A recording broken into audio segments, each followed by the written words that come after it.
오늘 본문 말씀이 창세기 11장이에요. 오늘 이 첫 주 설교로 말씀으로 안 어울린 것 같죠. 그러나 이 시대를 보면 딱 어울리는 말씀이라고 생각하는 것이 제 생각입니다. 왜냐하면 지금 이 창세기 11장이요. 창세기 1장부터 11장까지가 성경 전체의 서론이고 12장부터 본격적인 구원의 은혜가 시작되는 그런 내용으로 전개됩니다. 그래서 이게 전체 서론인데 이 서론의 이 바벨탑 사건 이것은 그야말로 혼잡의 불치, 하나님께서 혼잡을 이렇게 온 땅에 혼잡을 주셔서 언어를 흩어버리셔서 모든 사람으로 온 땅에 흩어지게 하신 그런 바벨탑 혼잡의 사건입니다. 왜 이 말씀이 오늘 시대와 맞냐면 지금 우리 시대가 우리나라가 새해가 됐지만 나라가 혼란하기 짝이 없지요. 지금 또 용산 어디에 가면은 많은 백성들이 지금 데모한다고 거기다 진을 치고 있다 그래요. 제가 안 가서 모르겠습니다만 혼잡하기 일데 없고 우리나라 사람들 다 같은 말을 사용하지만 언어가 지극히 혼잡합니다. 그 사람 말이 다 틀리고 여당 말이 틀리고 야당 말이 틀리고 그 지지자들 말이 틀리고 교회 안에도 목사님들 언어가 다 혼잡한 것 같습니다. 딱 지금 맞는 시대고 그렇지만 11장 지나면은 곧 12장 은혜의 복음이 시작됩니다. 그같이 우리나라도 잠시 후면 축복의 날이 곧 임하게 될 줄로 믿습니다. 이것을 생각하면서 우리 이 말씀 참고하면서 함께 은혜를 나누는 시간이 되시길 바랍니다. 오늘 이 본문 말씀을 우리가 잘 아는 말씀입니다.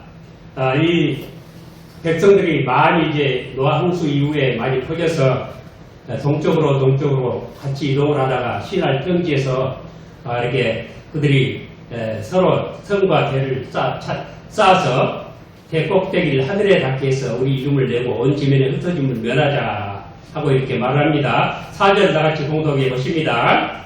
또 말하되 성과 대꼭대기를 하늘에 닿게 하여 우리 이름을 내고 온 지면을 대 흩어짐을 면하자 했더니 했습니다.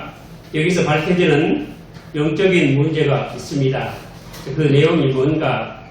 원래 이 내용을 한마디로 말하면 하나님께 대한 도전이고 반역이라고 말할 수 있습니다. 그렇다면 도대체 이것은 무엇에 대한 도전인가? 우리가 이 점을 오늘 참고하면서 또한 이 말씀과 함께 이 시대를 보면서 오늘 함께 은혜를 나누고자 합니다. 첫째로 바벨탑은 하나님의 심판과 하나님의 언약에 대한 불신이요 거기에 대한 도전의 탑을 쌓은 것이다. 하나님의 이 심판 그리고 하나님의 언약에 대한 불신과 도전의 탑입니다. 왜냐하면 하나님께서 물로 세상을 심판하셨잖아요. 물로 세상을 심판하신 이후에 뭐라고 언약을 세우셨죠? 다시는 물로 세상을 심판하지 않겠다 하시고 그 표로 무엇을 보여주셨죠? 무지개를 보여주셨죠.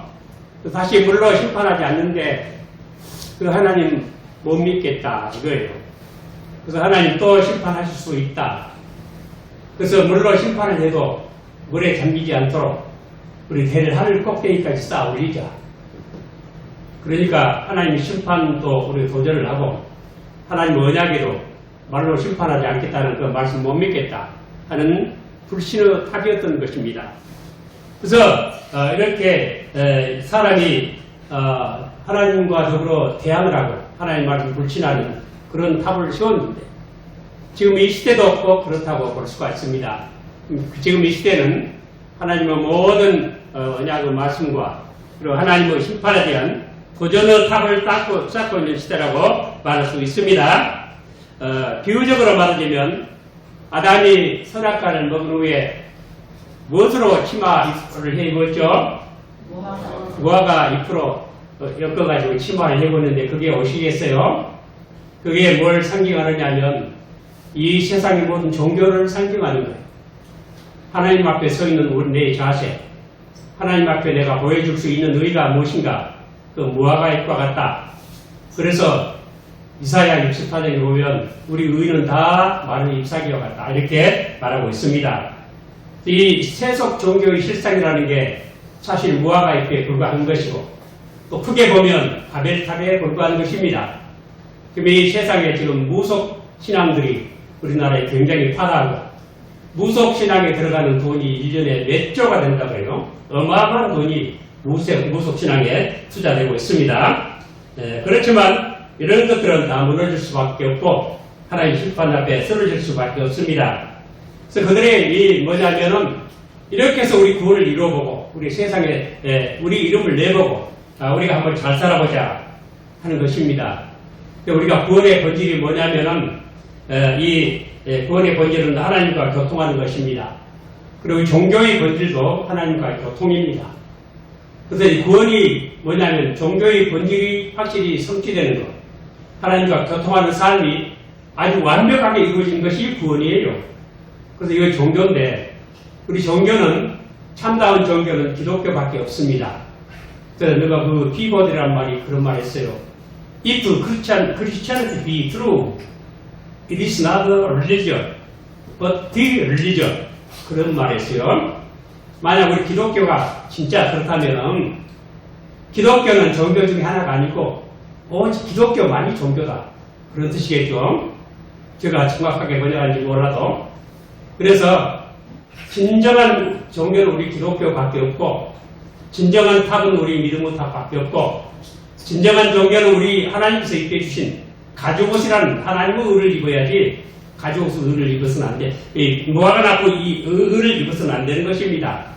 지금 이 세상이 무화과 잎과 같은 그런 종교, 바벨탑과 같이 허물어질 수밖에 없는 그런 종교로 지금 이 세상을 지배하고 있는 세상이 됐습니다. 그래서 세상이 혼란하게 이를 데 없고 우리가 다 같은 한국말 쓰지만은 서로 말이 안 통하는 혼잡하게 이를 데 없는 그야말로 이 컴퓨스 하나님께서 언어를 컴퓨스 혼잡하게 하셨다. 굉장히 언어가 혼잡합니다. 지금 이럴 때를 당했지만은 멀지 않아서 새 시대, 새 나라가 오게 될 줄로 우리 믿습니다. 첫 번째 이 문제는 하나님에 대한 하나님 심판과 또 하나님 언약에 대한 불신의 탑, 도전의 탑이었다. 이것이 바로 바벨탑이라고 말할 수 있습니다. 두 번째는 뭐냐면 이 4절에 성과 대를 쌓은 대꼭대기를 하늘에 닿게 하여 하늘에 닿으니까 비와도 괜찮던 뜻이죠. 홍수나도 괜찮겠죠. 하늘에 닿았으니까. 그 다음에 두 번째는 무엇을 내고? 우리 이름을 내고. 이것은 이 바벨탑은 하나님의 이름에 대한 도전이었습니다. 우리 이름을 내고 누구 이름입니까? 하나님의 이름이 아닌 사람의 이름을 내자는 것입니다. 참으로 어리석고 무모하고 가증한 도로가 아닐 수가 없습니다. 우리 인생이 무엇입니까? 욥기 4장 17절과 19절에 인생이 어찌 하나님보다 어렵겠느냐? 사람이 어찌 그 창조하신 이보다 성결하겠느냐? 하나님은 그 종이라도 오히려 믿지 아니하시며 그 사자로도 밀어나라 하시나니 하물며 흙집에 살며 티끌로 털을 삼고 하루살이에게라도 눌려 죽을 자이겠느냐라고 말합니다. 이제 우리 인생입니다. 또 이사야 51장 6절에 너희는 하늘로 늘어들며 그 아래의 땅을 살피라. 하늘이 연기같이 사라지고 땅이 옷같이 헤어지며 거기 거한 자들이 하루살이같이 죽으려니와 나의 구원은 영원히 있고 나의 의는 폐하여지지 아니하리라 하고 말씀하셨습니다. 우리 사람이 이런 식으로 하나님의 심판을 피할 수 있다면 사람도 그 이름을 내릴 만한 자격이 있다 하겠지만은 그러나 하루살이 같은 우리 인생이 어디랍치고 감히 하나님 이름 대신에 자기 이름을 내세울 수 있겠습니까? 바벨탑은 위대하신 하나님, 지존무성하신 하나님 앞에서 자기 이름을 내려는 아주 어리석은 상징인 것입니다. 우리 사람이라고 하는 게 인본주의라는 게 원래 사람의 얘기가 아니에요. 원래 사람은 이 타락하기 전에 아담은 의롭고 하나님의 참된 지식을 가졌고 그리고 거룩한 사람이었습니다. 그래서 이 에베소 4장 24절에 있는 말씀대로 우리가 하나님을 따라 하나님의 형상을 따라 의와 진리의 지식을 받은 거룩한 새 사람이라고 했습니다. 의와 진리의 그리고 거룩함이었습니다. 네, 그때 그 사람은 그 인본주의가 아닙니다. 그 인본주의라면 하나님 중심입니다. 하나님 형상 중심입니다. 그러나 타락한 인본주의는 그렇지 않습니다. 원래 의라고 하는 것은 두 가지 개념을, 의미를 가지고 있어요. 의라고 하는 게 원래 의미다. 우리 사람이 가진 의미다. 아담이 가졌던 의. 그건 뭐냐면 첫째로 우리 사람은 모든 구성 요소에 대해서 다 모든 것이 조화롭고 사람이 이 구성하는 그 자체에 적당하게 이 복종할 수 있는 것, 따라가는 거예요. 그게 뭐냐면 우리 사람이 우리가 하나님을 따라서 우리 이성이 하나님을 따라 작동을 하고 또 우리 그 의지는 우리 이성을 따라 작동을 합니다. 그리고 우리 모든 그 사람과 모든 우리 기호는 하나님의 뜻, 하나님의 영광이 우리 기호가 됐습니다. 그것이 우리 사람의 의였고 그리고 사람의 모든 육체는 하나님 거룩한 영혼의 도구로서 하나님의 뜻을 수행하는 그런 기구로서 그 존재 자체 이것이 바로 의였습니다. 사람 존재가. 그리고 또 더욱 영적으로 이렇게 하나님의 진리를 받아서 우리가 진리와 하나님을 따라 의와 진리의 그 진리라고 말했을 때 그것은 우리가 배워서 하는 진리가 아니에요. 원래부터 하나님 주신 어떤 지성을 말합니다. 여러분, 아담이 하나님께 지성을 받아서 모든 동물들 다 데려오니까 이름을 다 성품에 합당한 이름을 지어주었지요. 하나님의 지성입니다. 그런 지성으로 하나님을 알았고 그 지성을 따라 살 때 그는 의로웠고 의로운 일을 해가했고 그리고 그 지성을 진리를 따라서 그는 거룩한 사람이 되었습니다. 그런 인본주의가 아닙니다. 원래 인본주의라는 뜻이 아니에요. 살아간 인본주의를 말합니다. 그래서 우리 이름을 내자. 이 세상에 지금 자기 이름을 내자는 것입니다. 그리고 세 번째, 이 바벨은 하나님의 섭리에 대한 도전이었습니다. 하나님이 창세기 1장 18절에 보면 하나님 그들에게 복을 주시며 그들에게 이르시되 생육하고 번성하여 땅에 충만하라, 땅을 정복하라, 그리고 바다의 고기와 공중우새와 땅에 움직이는 모든 생물을 다스리라 이렇게 말씀하셨습니다. 하나님 분명히 생육하고 번성해서 온 땅에 충만하라고 했는데 충만하지 말고 여기 집중하자, 집결하자. 하나님의 섭리, 하나님 명령을, 하나님 축복을, 하나님 주신 사명을 거부하는 그런 하나님의 섭리에 대한 도전이었습니다. 그래서 이 바벨탑을 쌓기 위해서 당시 그 사람들은 자기들이 가진 모든 재능과 기술과 학식을 그리고 사회적인 역량을 그리고 정치적인 역량을 그리고 경제적인 모든 역량을 총동원해서 이 바벨탑을 건설하기 했지만은 하나님 간섭하심으로 무너질 수밖에 없었습니다. 지금 이 시대가 하나님의 섭리에 대해서 도전을 하고 있는 것 같습니다. 지금 어디에 그런 말을 합니다. 우리 지금은 나라에 위해서 기도할 때라. 저는 그렇게 생각하지 않습니다. 지금 기도와 응답이 떨어졌다고 생각합니다. 하나님의 섭리로 이렇게 됐다고 생각합니다. 그 섭리 중에 하나가 뭐냐면 극우를 사용을 하신 것입니다. 극우파를 사용을 해서 굉장히 그릇된 인식을 갖도록 만들었습니다. 대통령이. 그래서 극우의 생각을 따라서 계엄을 선포하게 돼요. 그 헌법을 위반하게 돼요. 그래서 탄핵을 당하고 그래서 내란 주범이 수괴가 돼서 내란 수범은 사형과 그리고 무기징역 그리고 무기금고라면서요. 금고가 무슨 의미입니까? 노동이 없는 그런 감옥살이. 노동을 하면 감옥 죄수들도 노동에 대한 대가도 받고 나오고 그럴 수 있지 않겠어요? 그런 것도 없는 그런 형, 감옥살, 그냥 감옥 처박아 넣는 게 이게 금고예요. 그런 형을 받을 수밖에 없는 사람. 그래서 지금 대통령이 탄핵됐을 뿐 아니라 체포영장까지 떨어져가지고 나라가 지금 굉장히 혼란합니다. 하나님의 섭리 가운데 이루어지고 있는데 교회가 나서서 이것을 지금 반대를 하고 있습니다. 여러분 아주 유명한 한 목사님이 아주 아부개하면 세상에 다 아는 목사님 그 말을 들어보니까 뭐 이재명이는 지금 감옥에 있어야 될 사람이 어쩌고 하면서 막 떠들면서 이 윤석열을 지지하는 걸 봤습니다.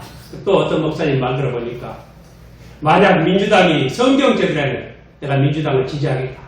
성경적이 아니기 때문에 지지 못한다. 그런 말도 하는 거 들어봤습니다. 그럴듯합니다. 다 맞는 말입니다. 그러나 이재명이 감옥에 있어야 한다는 말은 거짓말입니다. 그건 잘못된 말입니다. 왜냐하면 무죄 추정의 원칙에 의해서 확실하게 그 법에 의해서 감옥에 구속이 떨어질 때까지는 무죄자로 봐야 하는 것입니다. 이게 무죄 추정 원칙입니다. 목사는 그것을 벗어나서 말하면 안 됩니다. 그렇게 말합니다. 그리고 민주당은 뭐가 잘못됐느냐 하면 차별화 금지법 그걸 말합니다. 그거 맞습니다. 그거 잘못했습니다. 그러면 국민의힘은 뭐가 잘못했을까요? 그리고 그분은 뭐가 잘못했을까요? 이 민주당은 차별화금 평등으로 가자. 그래서 지금 평등으로 가자 해서 이렇게 차별화 금지까지 가버린 것입니다. 또 도를 넘어갔죠. 이것은 구별은 되지만 분리는 할 수 없게 될 수 없지만 구별을 시켜야 된다 하는 우리 성경의 원칙을 벗어난 것입니다. 그러나 국민의힘은 뭐가 잘못했습니까? 그분은 뭐가 잘못했습니까? 그것은 결정적으로 궁극적으로는 자기 이기주의에 빠져있는 것입니다. 그래서 그 이재명이가 대통령 될까 싶어서 반대합니다. 권력에 대한 이기주의입니다. 내가 꼭 권력을 잡아야 되겠다. 그 욕심입니다. 그래서 민주당도 잘못이 있고 국민의힘도 잘못이 있습니다. 즉 말하면 우리 모두 죄인인 것입니다. 제가 지난번에 야구 목장에 흰장 없다 그랬죠. 그런데 국민의힘에는 다 흰장같이 말합니다. 예수님도 필요 없을 것 같아요. 그리고 한쪽 진리만 말하는 건 이것이 이단이에요. 이단이 다른 거 아니에요. 이단이라 간단하게 말하면 발췌 진리를 말합니다. 진리는 상대 진리가 있어요. 그 상대 진리를 폄훼하고 한쪽 진리를 강조할 때 이것을 이단이라고 하는 거예요. 이단은 오류가 아니에요. 맞는 말이에요. 민주당이 그 차별화 금지를 지지한다. 이건 궁극적인 현상이에요. 그렇지만 궁극적으로 국민의힘은 이기주의에 깊이 빠져 있어요. 권력이라는 욕심. 이것밖에 없지 국민이 없는 거예요. 궁극적으로 다 그렇다는 것이 아니고 궁극적으로 그렇다는 뜻이에요. 다 잘못될 수밖에 없죠. 성경은 둘 다 잘못됐다고 말합니다. 목사는 둘 다 잘못됐다고 말해야 목사로서 권위가 있고 하나님 편에서는 위험이 있는 거예요. 그래서 하나님 나라에 증거하는 거예요. 세상 나라 편들어가지고 어쩌자는 거예요. 여러분 그래서 지금 이 시대가 하나님의 섭리에 대한 도전을 하고 있는 시대예요. 이걸 생각할 때 지금 우리 하나님 섭리가 떨어졌어요. 이미 기도 응답이 됐어요. 이 나라가 어떻게 가야 할 것을 이미 보여주신 거예요. 그래서 받아들여야 됩니다. 아직도 바벨탑을 세우고자 합니다. 그러나 반드시 이것은 무너지고 말 것입니다. 오늘 우리는 이 말씀을 통해서 한 두 가지만 생각을 하고 마치고자 합니다. 우리가 받을 교훈, 실제로 세상 사람들이 각자 자기 나름대로의 바벨탑을 쌓을 때 우리는 어떻게 되는가? 그들은 이렇게 돌을 대신해서 진흙을 부어서 벽돌을 만들었습니다. 우리는 주 예수 그리스도를 믿어야만 구원을 받는다는 신앙 고백이라고 하는 그 탑을 쌓아야 되겠습니다. 오직 예수를 통해서만 구원받는다 하는 이런 그 신앙 고백의 틀을 쌓아야 되겠습니다. 로마서 14장 11절에 기록되었을 때 주께서 가라사대 내가 살았노니 모든 무릎이 내게 꿇을 것이요 모든 혀가 하나님께 자백하리라 하였느니라. 빌립보 2장 11절에 모든 입으로 예수 그리스도를 주라 시인하여 하나님 아버지께 영광을 돌리게 하셨느니라 하셨습니다. 둘째로 우리가 꼭 생각해야 될 것, 금년에 우리 꼭 생각해야 될 것, 그때 바벨탑 하는 사람들이 벽돌을 단단히 구워가지고 이렇게 탑을 쌓았습니다. 우리도 벽돌을 구해야 됩니다. 무슨 벽돌을 구해야 할까요? 우리 진리의 벽돌을 견고히 구워내야 하겠습니다. 진리의 벽돌을 바로 쌓아야 되겠습니다. 그래가지고 우리는 하나님의 성전, 우리 신앙의 인격을 구축해야 되겠습니다. 물론 벽돌을 쌓아가지고, 벽돌을 구워가지고 성전을 짓느냐, 바벨탑을 짓느냐, 이거 또 다른 작업. 성경 연구 많이 해가지고 엉뚱한 짓을 할 수 있어요. 우리 이 진리의 벽돌을 잘 구워가지고 하나님의 처소인 우리 성전, 거룩한 신앙 인격을 우리가 바로 구축, 하나님 거룩한 신앙 인격이라고 하는 틀을 단단히 쌓고 그런 탑을 쌓아보셔야 되겠다 하는 것입니다. 요한복음 8장 32절에 진리를 알지니 진리가 너희를 자유케 하리라 했습니다. 참된 자유. 그리고 요한 3서 1장 3절에 형제들이 와서 내게 있는 진리를 증거하되 내가 진리 안에서 행한다 하니 내가 심히 기뻐하노라. 요한복음 17장 17절에 저희를 진리로 걸어가게 하옵소서. 아버지의 말씀은 진리입니다. 하나님의 말씀 진리가 잘못되면 아무리 무슨 말을 해도 그 사람은 말은 참이 아닌 것입니다. 교계에 이름을 얻고 나와서 세상에 헛된 소리 하고 있습니다. 자, 그걸 가만 보니까 요한계시록 13장 11절 말씀이 생각났습니다. 요한계시록 13장 11절에 그런 말씀이 있어요. 한 다른 짐승이 땅에서 나왔는데 생긴 건 어린 새끼 양같이 두 뿔이 있고 말은 용처럼 말하더라. 새끼 양 아주 겸손한 하나님이 좋은 것 같아요. 예수님 닮았어요. 예수 잘 믿는 것 같아요. 근데 두 뿔이 있어요. 권세가 있어요. 교회 안에 권위가 있어요. 그 사람 아무리 하면 다 알아줘요. 뿔이 있어요. 근데 말하는 건 용처럼 말해요. 하나님이 진리 아닌 것을 가지고 벽돌을 단단히 붙고 성경 가지고 지금 성경 진리 연구해가지고 성경을 신앙 인격을 구축하는 게 아니고 바벨탑을 쌓는 거예요. 그게 이 세상 참 복잡하고 혼란스럽지요. 이 시대가 이래요. 지금 시대가. 우리는 진리를 바로 연구하고 진리의 벽돌을 견고히 부어서 우리 하나님의 성전된 신앙 인격을 구축해야 되겠습니다. 요 고린도후서 13장 8절에 우리는 진리를 거스려 아무것도 할 수 없고 오직 진리를 위한 뿐이니 진리를 거스려 아무것도 하지 않는 이해가 되시길 바랍니다. 오직 진리를 위해서 진리 편에 서시길 바랍니다. 하나님의 판단은 진리대로 된다고 로마서 2장에 말씀하십니다. 유대인들을 향해서 말씀하셨습니다. 하나님의 판단은 진리대로. 우리가 왜 진리를 배웁니까? 왜 연구합니까? 하나님의 판단과 같은 판단을 가지고 세상을 보면서 바른 판단력을 가지고 우리 행할 수 있도록 하기 위해서 그런 것입니다. 우리 금년에 2025년에는 진리의 해로 만드시기 바랍니다. 견고한 신앙의 인격의 틀을 세우는 그런 해가 되시길 바랍니다.